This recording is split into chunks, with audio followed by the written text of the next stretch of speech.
Marcia nervously shifted from foot to foot, constantly fidgeting with the package of documents in her hands. She was terribly anxious as she was about to have a conversation with the company director. There was a janitorial position available in this company, and Marcia desperately needed the job. On the surface, becoming a janitor may seem trivial, but not for Marcia. The woman remembered her conversation with her neighbor from the day before. It was she who had accidentally stumbled upon the job advertisement. The neighbor turned out to be a compassionate person who cared about other people's hardships. She had witnessed Marcia's efforts to turn her life around and sincerely wanted to help her. "Thank you for your support. There's just one problem. I won't be accepted for the job with a record of early release from prison. I've tried so many places, and no one wants to hire me. No one wants those who have been in prison," Marcia said with bitterness in her voice. "But you should try. The most important thing is to take the first step. If you want to regain custody of your daughter, go and ask them to hire you specifically," insisted the neighbor. Tears welled up in Marcia's eyes at the mention of her daughter. "Yes, I will go. I will definitely go. And no matter what, I will get that position," she firmly resolved. Her thoughts were interrupted by the stern voice of the secretary. "You may enter. The director is waiting for you." Marcia quickly approached the door and entered the spacious office. Inside, she saw a haughty, lounging young man in a chair. It was evident that he took pride in his position and exuded an air of superiority. If only Marcia knew how right she was. This company had been inherited by James from his father, and he gladly continued the family business. Initially, it was not easy. Lack of experience, debts, and unprofitable projects. However, things soon turned around. James now had an office in the city center, steadily growing profits, authority, and top positions and rankings. From his great successes, James radiated and felt like a ruler of the world. He had one flaw, though. James despised spending money on others. Intellectually, he understood that the main part of his success depended on having a well-selected staff. Therefore, he paid specialists well for their work. However, he consistently economized on the service staff. He would often say, "These saved funds are also necessary. For example, my wife can buy herself lipsticks or something else from cosmetics." Due to this mentality, janitors at James's company were frequently fired, and there was a constant turnover in that position. There was a lot of work, but the wages were very low. "Oh, another candidate has come," James thought, observing the poorly dressed woman. "Hello, Mr. James. There's a janitorial vacancy in your company. I really need this job. Please allow me to work here," Marcia began the dialogue. Please come in and have a seat. Why are you standing by the door?" "What's your name?" James asked. "My name is Marcia," she replied. "Do you have your documents with you? Let me see them. I hope you know how to mop floors and dust. No other skills are required. I need everything to be clean," the director quickly spoke, casually shuffling through the papers. Yes, of course, I know how to do that. Marcia couldn't finish her sentence as she saw the shocked look on the man's face. "What is this?" James angrily shook the release certificate from prison in front of her face. "I ended up there by accident. I was framed. But how does that matter for the job? I will excel in my responsibilities. Trust me," Marcia resolutely answered. Inside, everything was trembling for her. Marcia's heart sank. She understood that her last hope was fading away. But no, a thought flashed through her mind. "I will fight until the end and succeed." "Have you lost your mind? How dare you come here with this? You'll disgrace my company. Everyone will start gossiping about how I hired a former prisoner." James raised his voice. "Please, don't refuse me, I beg you. I need this job like I need air. It's a matter of life and death for me," Marcia pleaded, mustering her determination. James thought to himself that Marcia had put on quite a performance. Apparently, prison taught her acting skills, he pondered. James himself didn't understand what had come over him. That day, he was not just in a good mood, but an excellent one. Maybe it was because his company had made a huge profit yesterday, or perhaps it was because James was soon going on vacation to the seaside. Well, I'm feeling generous today. I'll hire this woman. She won't last more than a couple of months here anyway, just like the previous destitute ones, thought James. All right, enough with the theatrics. I'm hiring you. But let me warn you, if you perform poorly or, God forbid, steal from someone, I will personally send you back to prison. Do you understand? Go and complete the paperwork in the HR department, he said, as if he was doing her a favor. Marcia was in such an emotional surge that the director's unpleasant words didn't affect her in the least. She happily hurried to the HR department. Unfortunately, her joy was short-lived. She excelled at her job. The office shone like the sun, and it became brighter inside. It was impossible not to notice. However, Marcia was belittled by the staff. Everyone was irritated by the fact that she was a former convict. They looked at her with open contempt and frequently stated, "How could the director hire a former inmate in such a prestigious company? She's going to steal from all of us. What is she wearing? Is that how they dressed in prison?" Every day, Marcia had to endure nitpicking, mockery, and blatant humiliation. She endured, swallowing her tears, and stayed silent. Marcia particularly disliked the deputy director, Sean. He considered himself both a king and a god in this place. It must be acknowledged that he was instrumental in elevating the company to the high level. Sean was smart, energetic, and full of ideas. However, ambition, greed, and an exceptional self-love still prevailed in his character. He couldn't stand competition, adored any signs of attention to his person, and controlled everyone harshly. And most importantly, he simply dreamed of occupying the director's chair. "I should be in this position, not that stupid James. We do everything for him and he only reaps the profits," Sean exclaimed. Sean constantly pondered how to achieve his desired goal. Start his own company? No, it wouldn't work. He received a good salary, but starting a business from scratch required a lot of money. There was only one option left: to undermine the director. That's exactly what Sean planned to do when the right moment came. For now, he played the obedient servant, showing paternal care for the work and the team. "James, why did you hire Marcia? The staff is worried. People don't change. Don't you understand that? I found out some information about her. She was convicted for theft and in a similar company. How could you hire her without at least finding out what she was convicted for?" Sean insisted. "Sean, why are you bothering her? Look at how clean the office has become. No janitor has ever cleaned it like she does. She works for pennies but performs the job as if it were a royal palace. Besides, she mentioned that she was framed. Maybe it's true," James responded. These persistent attacks from Sean had tired the director. "That's the problem. It's inaccurate information. She shouldn't have appeared here," Sean argued. "Sean, stop talking nonsense. Let's go and celebrate our yesterday's revenue. We shouldn't be feeling down. We have million-dollar contracts ahead, even with foreign partners. We're reaching a new level, my friend. We'll soon live like kings never dreamt of. And here you are talking to me about some janitor? Get her out of your mind," James insisted. Sean wanted to get these thoughts out of his head, but he couldn't. His intuition told him that he needed to get rid of this poor individual. "I'll make her leave on her own," he decided. He did everything in his power to create unbearable conditions for Marcia and the company. "Why did you sneak into our office? You're embarrassing us. You don't belong in polite society. Don't you dare touch my desk and belongings with your dirty fingers. Leave," Sean persisted.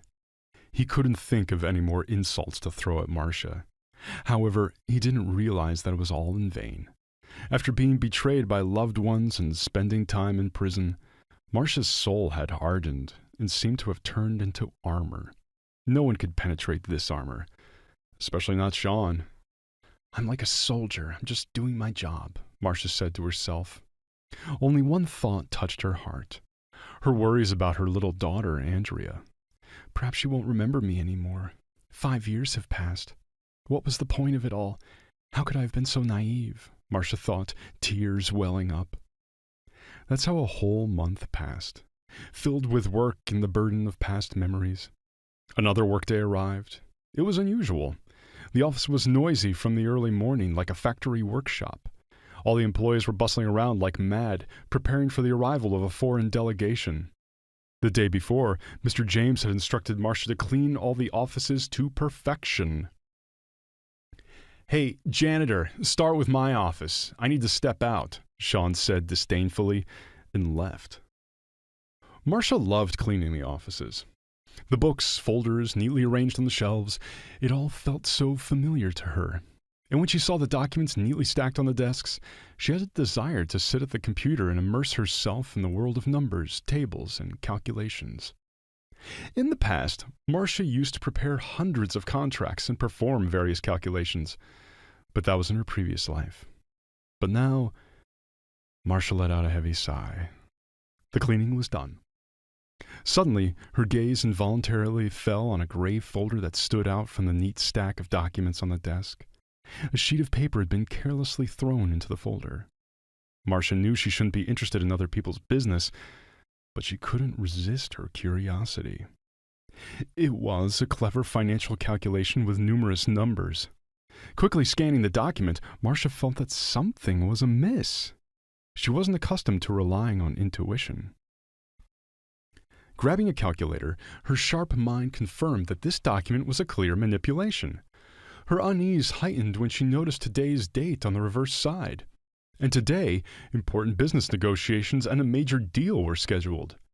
Marcia immediately remembered how she had been a victim of a similar setup. "I must inform Mr. James immediately," she thought. She had no doubts about it. Under no circumstances would Marcia wish anyone the same fate that had befallen her. She concealed the folder in a bag with cleaning supplies and, looking around, headed to the director's office. Mr. James was occupied the entire day.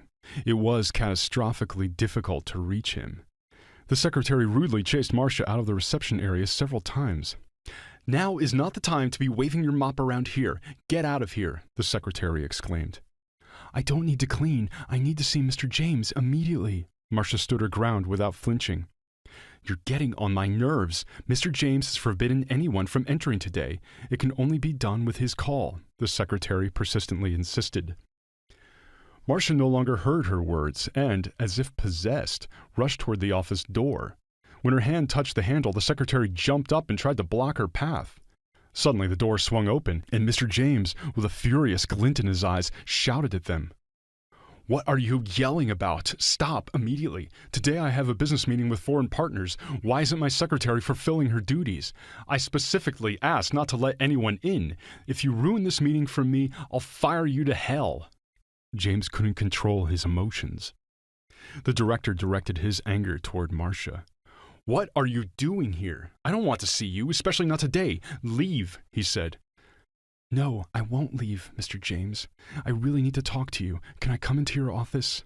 Marcia disregarded the director's hurtful remarks. James even trembled with tension.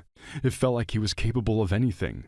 Marcia even felt as if the director was about to spit in her face, but not a muscle in her flinched.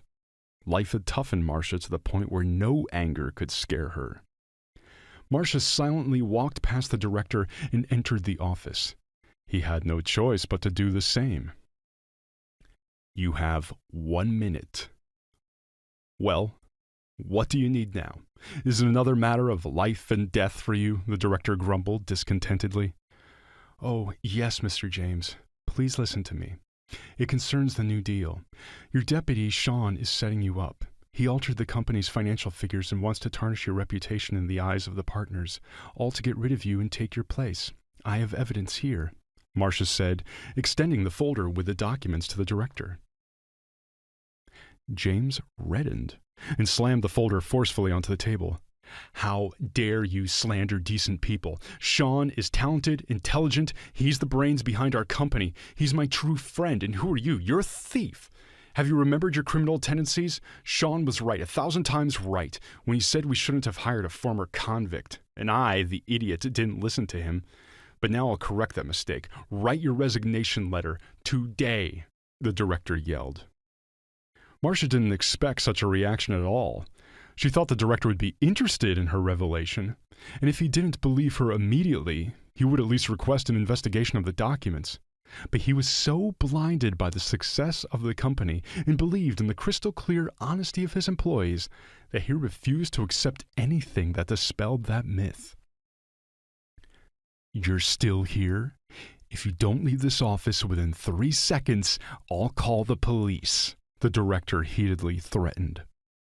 Marcia obediently walked toward the door. But suddenly, she turned around and said, "Mr. James, give me just 1 day, and I'll prove that I'm right." "What do you know about business, let alone financial matters? You're just a cleaning lady. Your place is next to the bucket and mop," the director sneered. The director still didn't believe Marcia, but she didn't give up. "Just trust me. I am completely certain of what I'm saying. I haven't been a janitor all my life." Suddenly, the director's expression changed, and his voice softened slightly. After a moment of silence, he said, "Well, let's suppose I agree to your absurd adventure.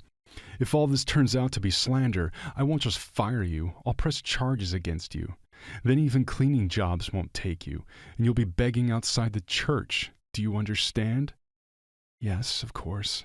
I need the company's financial statements for the past few years and the financial documents related to the new deal," Marcia calmly replied. "All right. Wait. What am I going to tell our foreign partners? They'll be here today," James asked. "Well, come up with something. They'll be in town for more than just 1 day. Give them a warm welcome, discuss future collaborations, hint that serious deals aren't made so quickly. We need to reconsider. Everything will be ready, but tomorrow. Something along those lines," Marcia shrugged. James simply nodded in response and watched Marcia closely as she walked to the door. It's amazing how someone with her intelligence and integrity ended up in prison. I just can't believe it, he thought, hoping that everything the cleaning lady had said was untrue.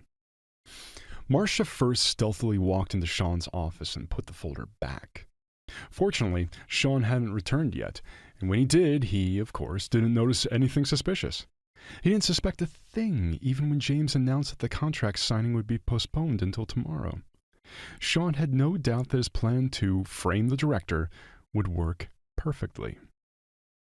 For the remainder of the day, Marcia dutifully carried out her cleaning duties. When all the employees went home, she entered the accounting department and spent almost the entire night there. Financial transactions, calculations, contracts flashed before her eyes. It was an endless stream of numbers. Finally, her efforts paid off. Her concerns regarding the upcoming deal were confirmed. But that wasn't all. She managed to expose Sean's criminal machinations. Not only was he trying to set up the director on a large scale, but he was also embezzling the company's funds. It was strange that nobody had noticed it before, or maybe they just didn't want to see it. The next morning, Marcia, tired with bags under her eyes, but satisfied with herself, arrived at the director's reception area. "I need to see Mr. James," she said. "You again? Aren't you satisfied with yesterday's incident? Do you want to cause another scandal?" the secretary protested. "Please call the director. Let him know that Marcia is here." "Mr. James, that Marcia is here again. Should I not let her in?" the secretary asked. "No, let her in," James calmly replied. The flustered secretary nearly dropped the phone and watched in astonishment as Marcia entered the office. "You're here again so soon. It hasn't even been 24 hours, Mr. James said. He wasn't as enraged as he was the day before, but his demeanor clearly showed that he wasn't particularly pleased with Marcia's arrival. James felt a pang in his heart as soon as he saw her. His brain refused to believe that unpleasant and even criminal activities could be happening behind his back. He was completely unprepared for such a turn of events. "Mr. James, I have examined the documents. My conclusions have been confirmed. I will explain everything to you now," Marcia decisively said. James's legs weakened and his breath caught. He alternated between blushing and paling, as Marcia attempted to convey the bitter truth to his consciousness using the copies of documents she had prepared. "That's it. I'm finished." "Mr. James, what's wrong with you?" she asked when she saw the director clutching his head in his hands, his gaze fixed on a single point. Nothing. I'm fine. Everything you said sounds convincing, but I will verify it. Leave the documents here and go back to your work. Attend to your official duties, James said. Of course, Mr. James. Marcia hurried toward the exit. In the corridor, she bumped into Sean, who looked at her with disdain. Good morning, the secretary greeted him with a smile. Is the director in his office? Sean smirked in response. Yes, please, go ahead. James wanted nothing more than to grab Sean and mercilessly beat him for betraying him. After all, he had always trusted him implicitly, but the man managed to control his emotions. It was too early to draw conclusions and wholeheartedly trust Marcia. He had known Sean for many years, while this cleaning lady had only been around for a few days. James found the strength to smile and shake Sean's hand, and then, as if nothing had happened, they began discussing business matters. Marcia barely made it through the rest of the day. The sleepless night had taken its toll on her fatigue. When she arrived home in the evening, her legs were throbbing with pain. Marcia collapsed on the couch and fell into a deep sleep. It was a blissful dream. She was with her daughter, Andrea, whom she had been cruelly separated from for many years. Marcia couldn't believe her eyes when she came to clean Sean's office as usual in the morning. The man was a terrible stickler for cleanliness. He loved order. If he even spotted dust, he would go into a frenzy. But instead of a well-maintained office, Marcia found herself in a real dump. Shreds of torn documents were scattered everywhere, piles of folders and books were strewn about, and there was a heap of cigarette butts on the desk. Sean never allowed himself to smoke in the workplace. Within seconds, Marcia trembled all over from the shouts of Sean coming from behind the door, resembling the roar of an enraged lion. She quickly rushed out of the office, trying to avoid crossing paths with him. She understood that something extraordinary had happened in Sean's life, though she could only guess what. Marcia didn't rejoice in her triumph. She simply wanted justice, just as she did in the year when the dearest thing was taken from her life. Her thoughts were interrupted by the shout of one of the women working in the office. "Hey you, go see the director!" Everyone started whispering, unable to even guess why Marcia was summoned by the director. "Hello, Marcia. Please come in," Mr. James kindly said. Marcia was stunned. The director had never called her by her name. She was always addressed as "Hey," or at best, "You." The director's subsequent words shocked her, and she couldn't immediately believe her ears. "I'm very grateful to you for these documents and for figuring them out. If it weren't for you, I would have lost the company, been in debt, and maybe even had legal problems. I didn't expect this from my deputy. Thank you so much." Now it was Marcia's turn to blush and pale, even though she hadn't done anything supernatural, just uncovered the truth for Mr. James. "Well, Marcia, don't worry so much. I should be the one apologizing for my sometimes unworthy behavior towards you," Mr. James reassured her. No, don't apologize. You've done so much for me by hiring me. After all, former convicts are usually not even taken as janitors," Marcia replied quietly. "How did you end up in prison? I should have asked about it earlier. Perhaps then my attitude towards you would have changed immediately." The director couldn't resist and asked. "It's a long story." Marcia didn't expect such a question. "Nevertheless, please tell me. You don't look like a hardened criminal," James persisted. Marcia fell silent for a moment. The memories brought her pain, but she found the strength to continue the conversation. "I used to be the wife of a successful businessman and the chief accountant in his thriving company. I had a beautiful home and an ideal family, a loving husband and a little daughter." Marcia fell silent again, lowering her gaze. "And what happened?" James asked. "One day, uniformed people came into my office, provided evidence of financial manipulation, and took me to the precinct. I only found out the details from the lawyer my husband hired. It deeply shocked me that he showed no interest in my release, despite it being our shared business. I handled the finances, and he was perfectly fine with it. I trusted him completely, and he—" Marcia was overwhelmed by the memories with renewed intensity. It took a lot of effort for her to not burst into tears, but she managed to control her emotions and continue.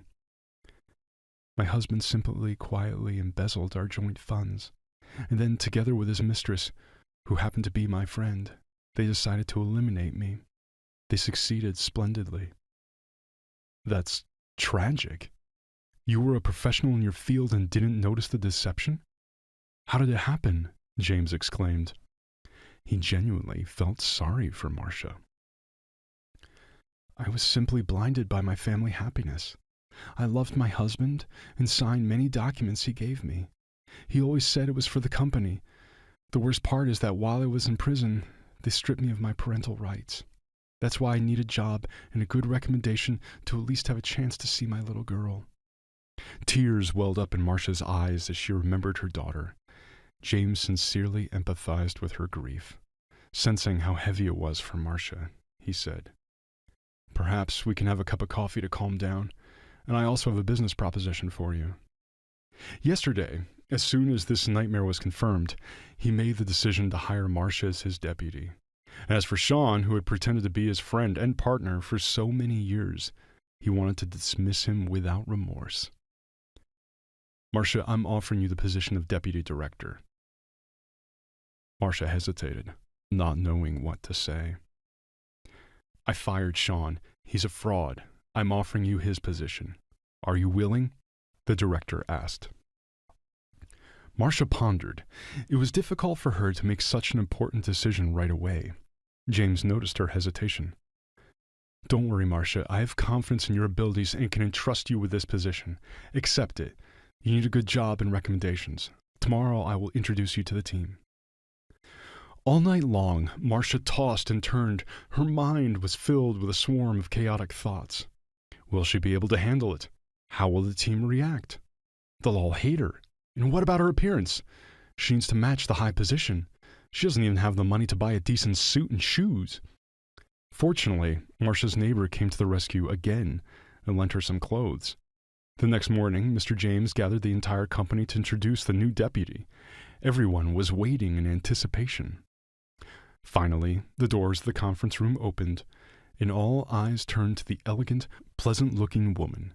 She walked confidently through the room and sat next to the director. For a few seconds, complete silence prevailed. James broke the silence. "Dear colleagues, allow me to introduce my new deputy, Marcia. Please welcome her." A disapproving whisper spread through the room. "She's our janitor. It can't be. Look at her. She's quickly seduced the director." The office buzzed with discussions for the entire week. However, after the director's unfavorable remarks towards the negligent employees, the gossip quickly ceased. Marcia enthusiastically threw herself into her work. She worked diligently, studied the documents, and left the office last, arriving early in the morning. It became evident that the former deputy hadn't been particularly concerned about the company's affairs lately, as his own status took priority. Marcia's efforts paid off. The company's affairs noticeably improved. After another successful deal, Mr. James called Marcia into his office. "Congratulations, colleague. We're signing a new contract, and you played a significant role in it," James said, smiling happily. "I'm very glad," Marcia replied. "That's not all, Marcia. I gathered information about your ex-husband. He turned out to be an incompetent entrepreneur and went bankrupt. I've hired the most competent lawyer in town for you.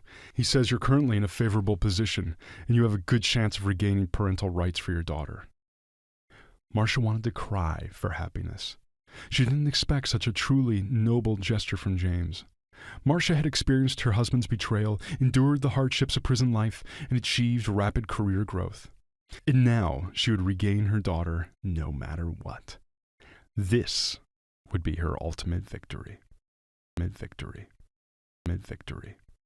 Mid-victory.